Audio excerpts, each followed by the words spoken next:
Hello everyone, আসুন check করে নিন আজকে আপনার পার্সন কিরকম আছে, সে কি চাইছে, সে কি বলতে চায় আজকে আপনাকে, আদৌ সে ফিরে আসবে কিনা।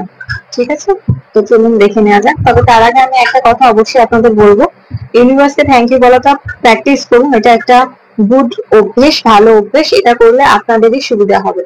যাদের সাথে রিডিং রেজোনেট করবে তারা অতি অবশ্যই চ্যানেলটাকে সাবস্ক্রাইব করে পাশে থাকবেন। তো চলুন দেখে নিই আজকে আপনার পার্টনার আপনাকে কি বলতে চাইছে। বর্তমানে আপনার পার্টনারের কাছে অনেক অনেক চয়েসেস রয়েছে এবং সে কিন্তু সেটা নিয়ে ভীষণ বেশি দুঃখতে রয়েছে। তার মনে হচ্ছে সে অনেক জীবনে বার্ডেন নিয়ে ফেলেছে, তার এই জীবন তার আর বহন করতে ইচ্ছা করছে না। এই মতো অবস্থায় সে আপনার কাছ থেকে একটা কি বলবো যুদ্ধে নামছে, এরকম তার পরিণতি, এরকম তার অবস্থা। সে যেন যুদ্ধ করছে। এমতো অবস্থায় আপনার থেকে একটা সাজেশন সে চাইছে এবং সাজেশনের থেকে বড় কথা হচ্ছে আপনাকে ভীষণ পরিমাণে মিস করছে, আপনাকে প্রচুর পরিমাণে ভালোবাসে। এবং আমি এই কথাটা বলতে পারি, আপনার কাছে আপনার পার্সন 100% ফিরে আসবে, আসবেই আসবে। সেটার জন্য আপনি একটু অপেক্ষা করুন এবং ইউনিভার্সকে থ্যাংক ইউ অবশ্যই বলুন। রিডিং প্রচন্ড ভালো, ক্লেম করার চেষ্টা করুন। ভালো থাকবেন সবাই, ঠিক আছে।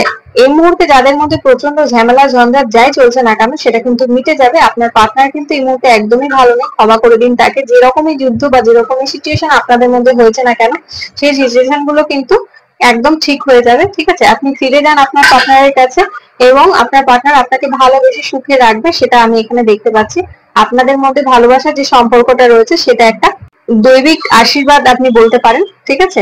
তো রিডিং প্রচন্ড ভালো, অতি অবশ্যই কিন্তু রিডিংটা ক্লেম করে নেবেন, ইউনিভার্সকে থ্যাংক ইউ বলবেন। আজকের মতো রিডিং এই পর্যন্তই। দেখা হচ্ছে নতুন একটা রিডিং এর সাথে। ততক্ষণের জন্য সুস্থ থাকবেন, ভালো থাকবেন, টাটা।